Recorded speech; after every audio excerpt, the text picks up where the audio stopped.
Welcome to my YouTube channel study time with Priyanka. आज के इस वीडियो में हम क्लास 11 इकोनॉमिक्स के लेटेस्ट सैम्पल पेपर को डिस्कस करने वाले हैं for the students of the academic year of 2022 and 23।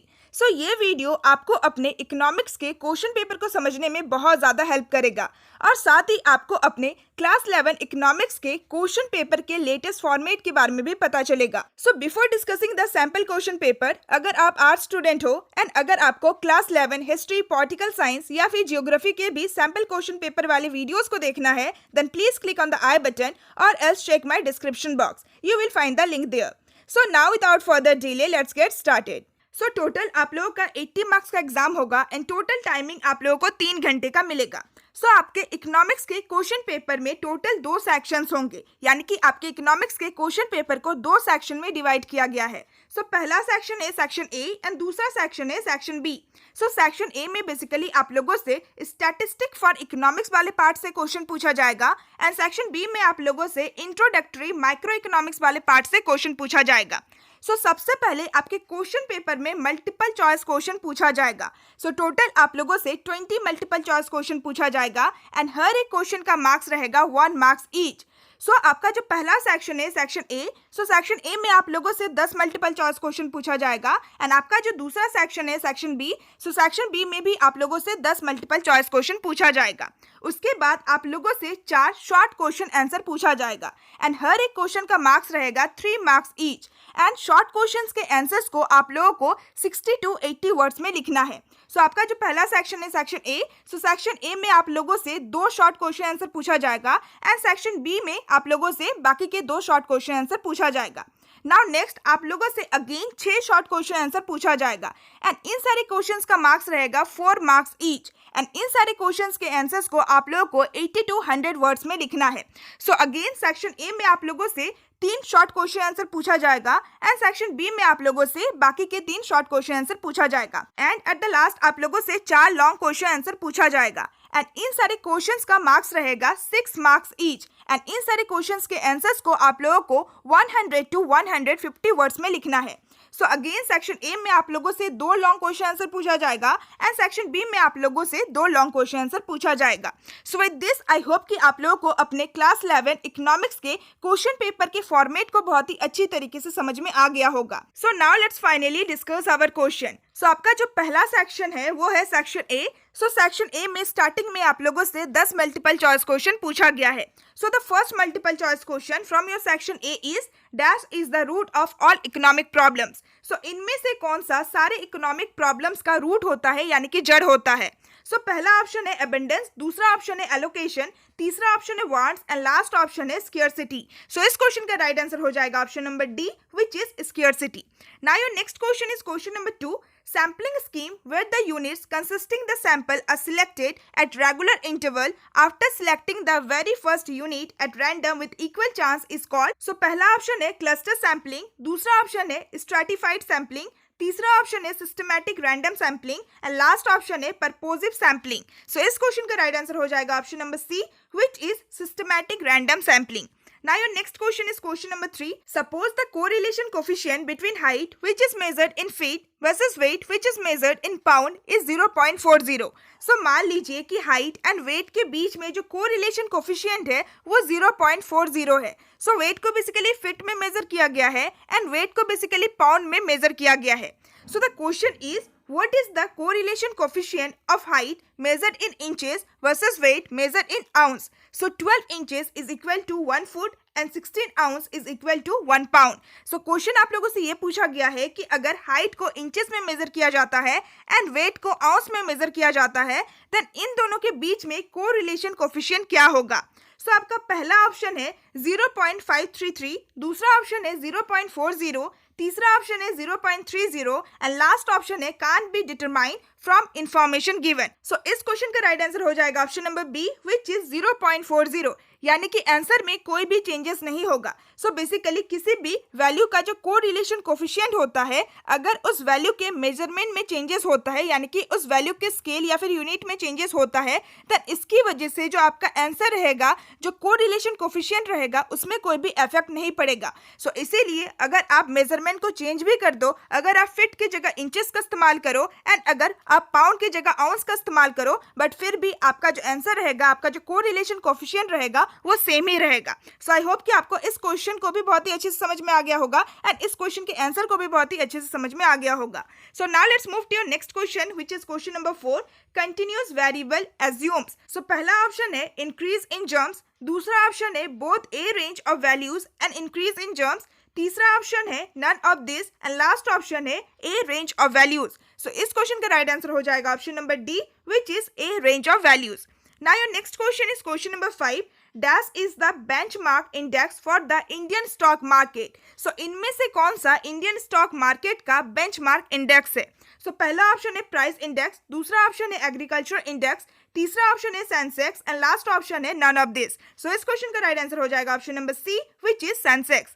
So question number 5 में आप लोगों को इंटरनल चॉइस भी मिला है, यानी कि अगर आपको पहले क्वेश्चन का आंसर नहीं आता है, देन उसके बदले में आप दूसरे क्वेश्चन को भी अटेम्प्ट कर सकते हो। सो आपका दूसरा क्वेश्चन है dash in which current year quantities are used. So इनमें से कौन से प्राइस इंडेक्स में करंट ईयर क्वांटिटीज का इस्तेमाल किया जाता है?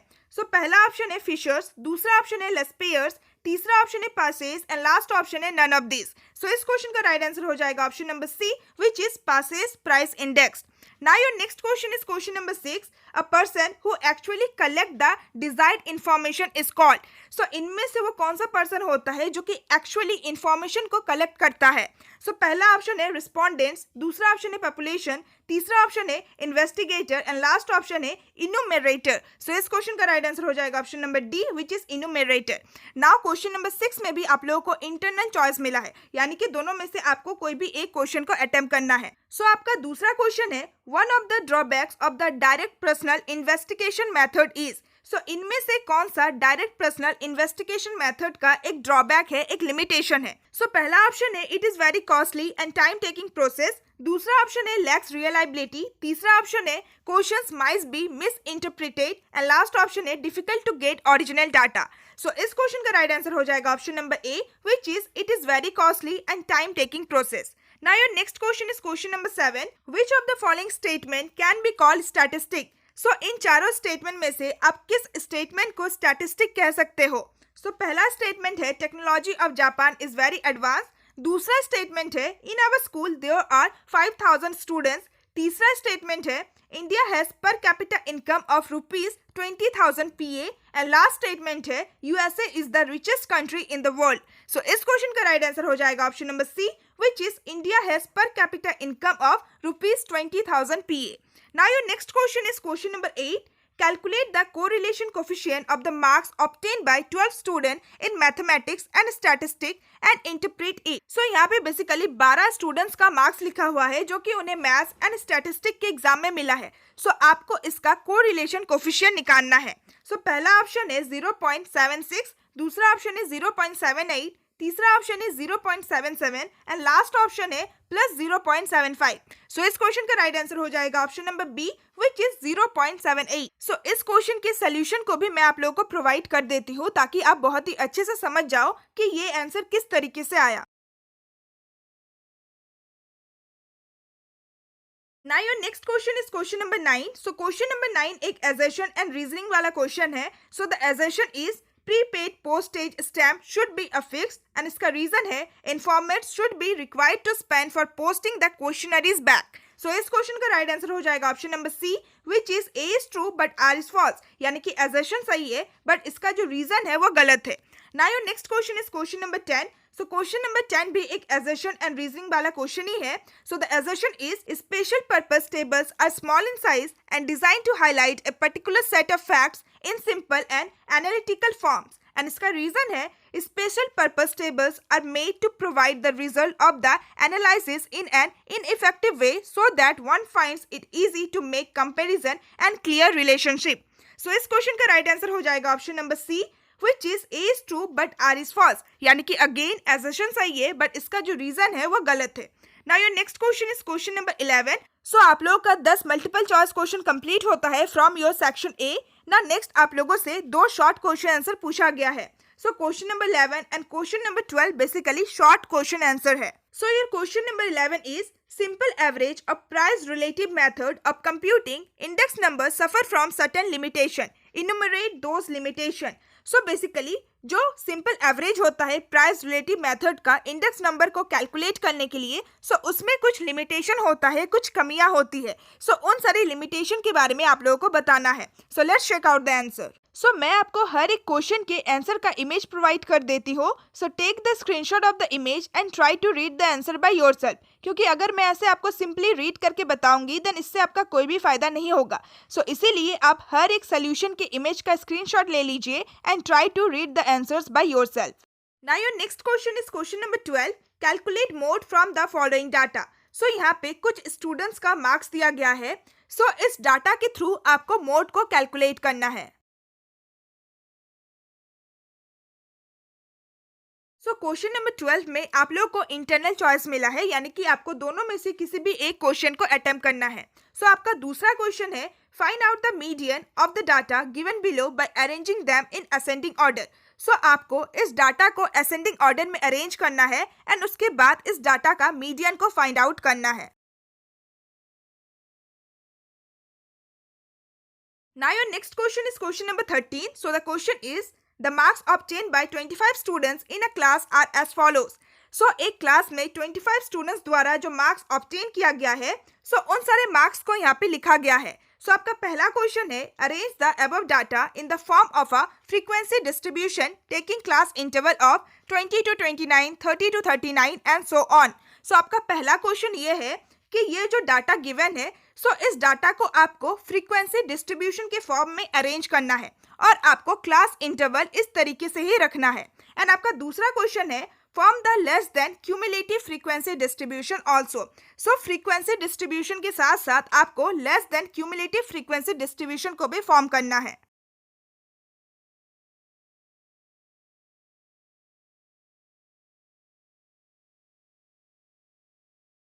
Now your next question is question number 14. Construct a frequency polygon without using histogram for the following data. इस डाटा को यूज करके आपको एक फ्रीक्वेंसी पॉलीगॉन को कंस्ट्रक्ट करना है बिना हिस्टोग्राम के यूज के. क्वेश्चन नंबर 14 में भी आपको इंटरनल चॉइस मिला है. The next question is construct a histogram for the following frequency distribution. इस फ्रीक्वेंसी डिस्ट्रीब्यूशन के लिए आपको एक हिस्टोग्राम को कंस्ट्रक्ट करना है. नाउ आपका नेक्स्ट क्वेश्चन है क्वेश्चन नंबर 15. क्वेश्चन नंबर 15 में आप लोगों से 2 क्वेश्चन पूछा गया है. पहला क्वेश्चन है right any 3 uses of index number specially in economics. आपको इंडेक्स नंबर के 3 यूजेस के बारे में लिखना है, स्पेशली इकोनॉमिक्स में इंडेक्स नंबर का क्या इस्तेमाल होता है. एंड दूसरा क्वेश्चन है calculate the weighted average of price relative index for 2016 on the basis of 2012 from the following data. आपको 2016 का weighted average of price relative index को कैलकुलेट करना है 2012 के इंफॉर्मेशन के बेसिस पे.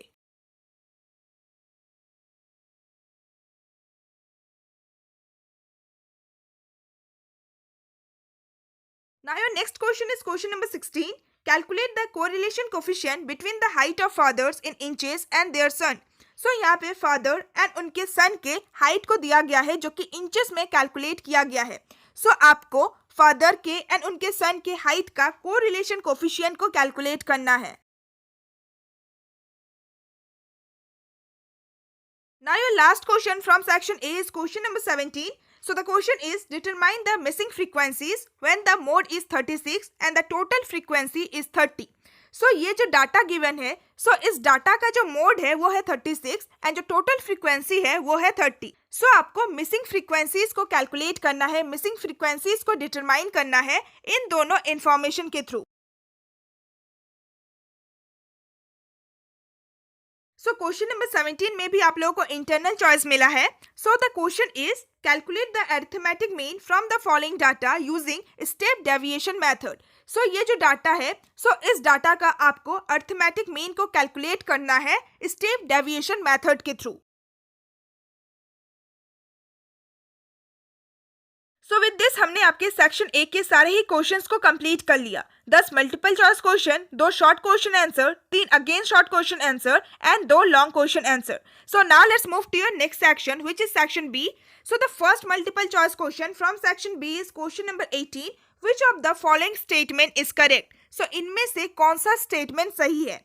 सो पहला स्टेटमेंट है stock and supply are always equal. दूसरा स्टेटमेंट है stock refers to the quantity which comes to market for cell.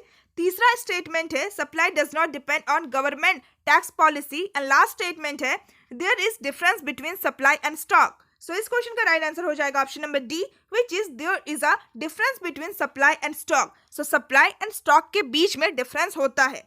Now your next question is question number 19. A point outside the PPF indicates. So अगर PPF curve के बाहर कोई भी point है then वो क्या इंडिकेट करता है। पहला ऑप्शन है फुलर यूटिलाइजेशन ऑफ रिसोर्सेज, दूसरा ऑप्शन है अनअटेनेबल कॉम्बिनेशन, तीसरा ऑप्शन है attainable combination and last option है अंडर यूटिलाइजेशन ऑफ रिसोर्सेज। इस क्वेश्चन का राइट आंसर हो जाएगा option number B, which is unattainable combination. Question number 19 में आप लोगों को इंटरनल चॉइस मिला है। The question is which of the following illustrate a decrease in the unemployment using the PPC. इनमें से किस ऑप्शन में हमें यह देखने को मिल रहा है कि जो अनएम्प्लॉयमेंट है वो डिक्रीज हो रहा है यूजिंग द पीपीसी यानी कि प्रोडक्शन पॉसिबिलिटी कर्व। पहला ऑप्शन है a movement from a point inside the PPC to a point towards the PPC. दूसरा ऑप्शन है a movement from a point on the PPC to a point inside the PPC. तीसरा option है a movement down along the PPC and last option है a rightward shift of the PPC. इस question का right answer हो जाएगा option number B, which is a movement from a point on the PPC to a point inside the PPC. Now your next question is question number 20. When a firm's TR is less than TC, it can still cover its normal profit. इस question का right answer हो जाएगा option number D, which is false. यानी कि अगर किसी भी firm में जो टोटल कॉस्ट होता है अगर वो ज्यादा होता है टोटल रेवेन्यू से देन कभी भी नॉर्मल प्रॉफिट नहीं मिलेगा। इस सिचुएशन में उस फर्म को लॉस होगा। इसीलिए इस क्वेश्चन का राइट आंसर हो जाएगा option number D. Question number 20 में भी आप लोगों को इंटरनल चॉइस मिला है। The question is in case of perfect competition. Perfect competition के सिचुएशन में इन तीनों स्टेटमेंट में से कौन सा स्टेटमेंट सही होता है। पहला स्टेटमेंट है a firm is able to charge higher price, दूसरा स्टेटमेंट है a firm is able to charge uniform price and last statement है a firm is able to sell any amount at the prevailing price.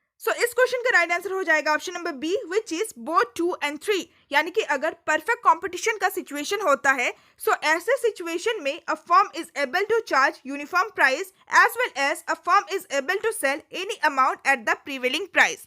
Now your next question is question number 21, which of the following statement is true. इनमें से कौन सा statement सही है। पहला statement है average revenue and marginal revenue curves have a positive slope. दूसरा statement है MR curves lies above AR curve.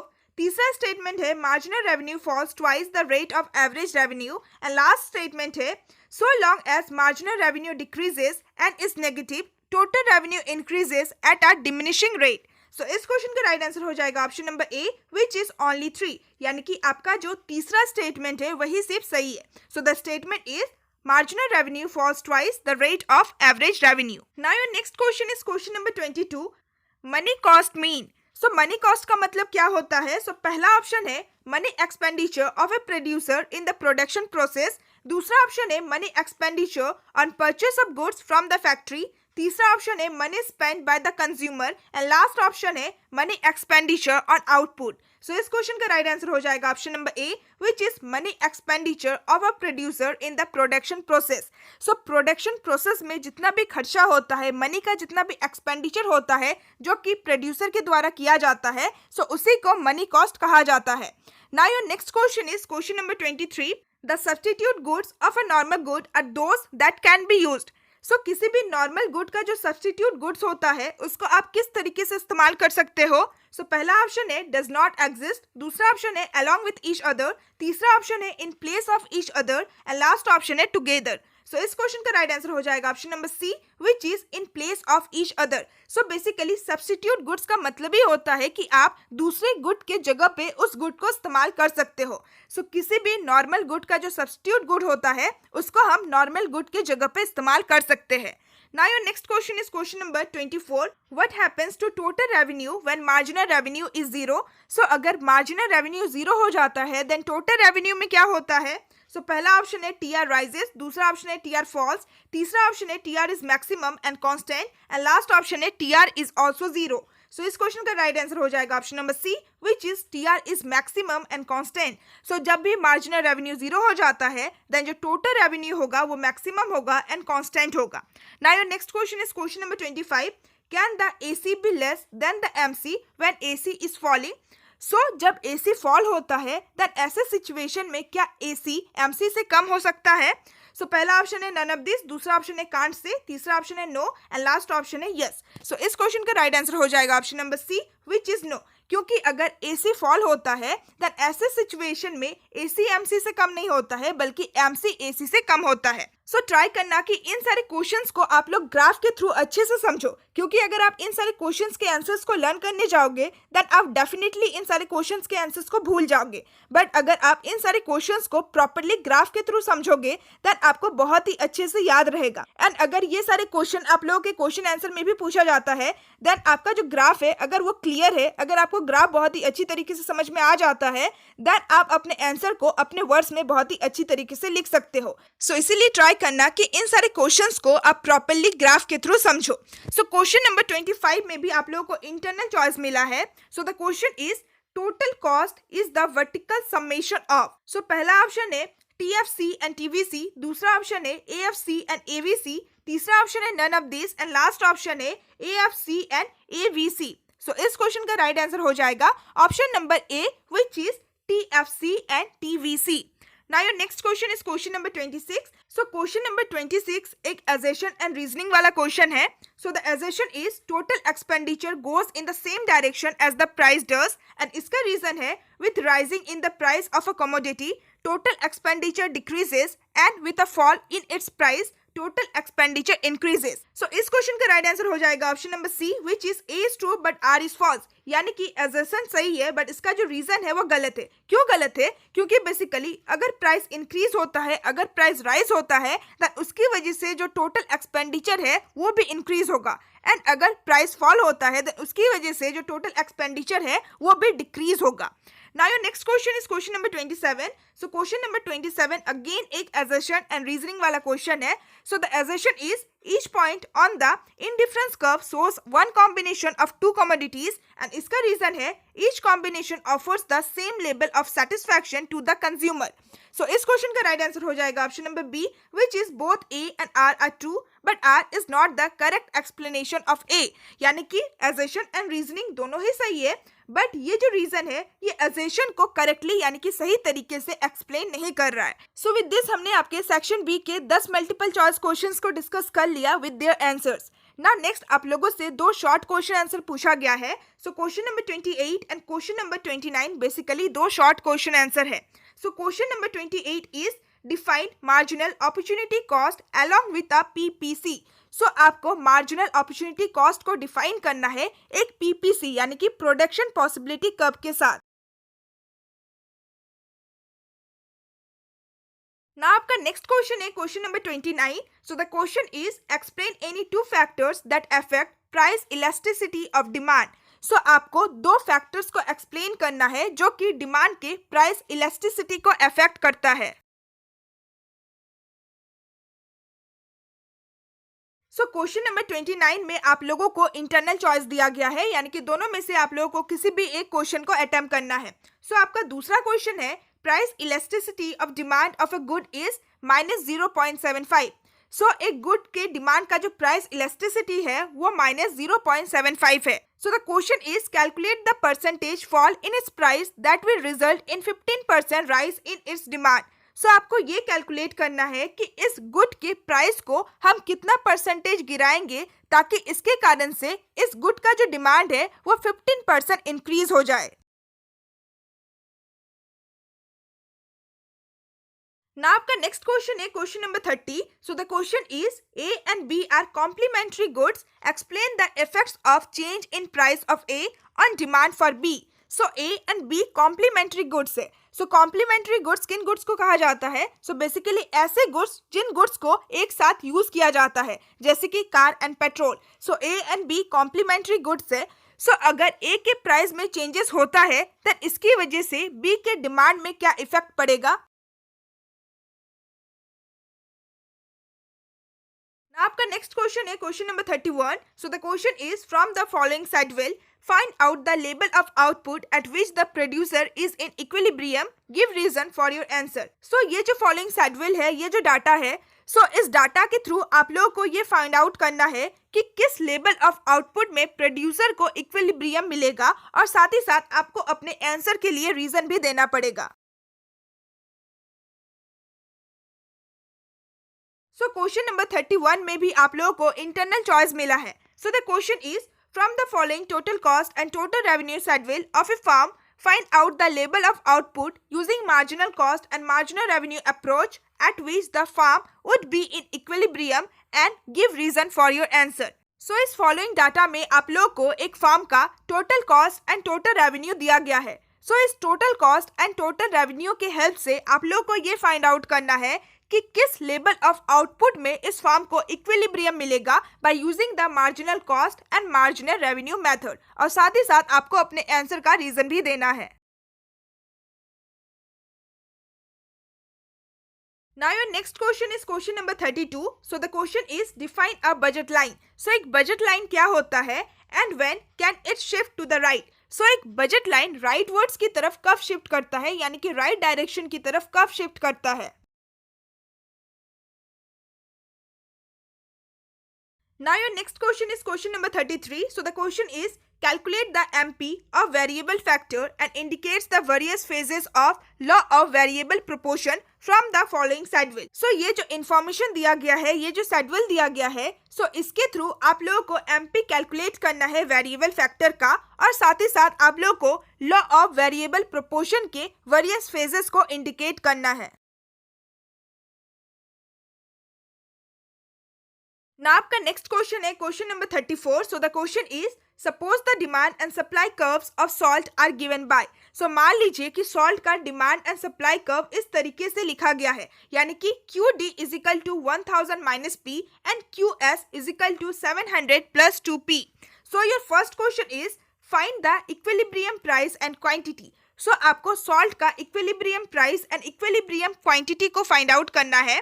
दूसरा क्वेश्चन है ना suppose that the price of an input used to produce salt has increase so that the new supply curve is QS is equal to 400 plus 2P। So मान लीजिए कि salt को produce करने के लिए जिन जिन इनपुट का इस्तेमाल किया जाता है, सो उनमें से एक इनपुट का जो प्राइस है वो इंक्रीज हो गया। सो प्राइस में इंक्रीज होने के कारण से सॉल्ट का जो न्यू सप्लाई कर्व है वो है QS is equal to 400 plus 2P। So the question is, how do the equilibrium price and quantity change and does the change conform to your expectation? So price में increase होने की वजह से किस तरीके से सॉल्ट का जो इक्विलिब्रियम प्राइस है एंड जो क्वांटिटी है वो चेंज होता है, एंड ये जो चेंज है क्या वो चेंज आपके एक्सपेक्टेशन को कंफर्म करता है। एंड आपका लास्ट क्वेश्चन है suppose the government has imposed a tax of ₹3 per unit of sale of salt. So मान लीजिए कि गवर्नमेंट ने आपके ऊपर टैक्स को इम्पोज कर दिया। सो आप जितने भी यूनिट सॉल्ट को सेल करेंगे, सो हर एक यूनिट के लिए ₹3 का टैक्स इम्पोज कर दिया गया है। So how does it affect the equilibrium price and quantity? So government द्वारा टैक्स को इम्पोज किए जाने की वजह से किस तरीके से सॉल्ट का जो इक्विलिब्रियम प्राइस था एंड जो क्वांटिटी था उसमें इफेक्ट आएगा।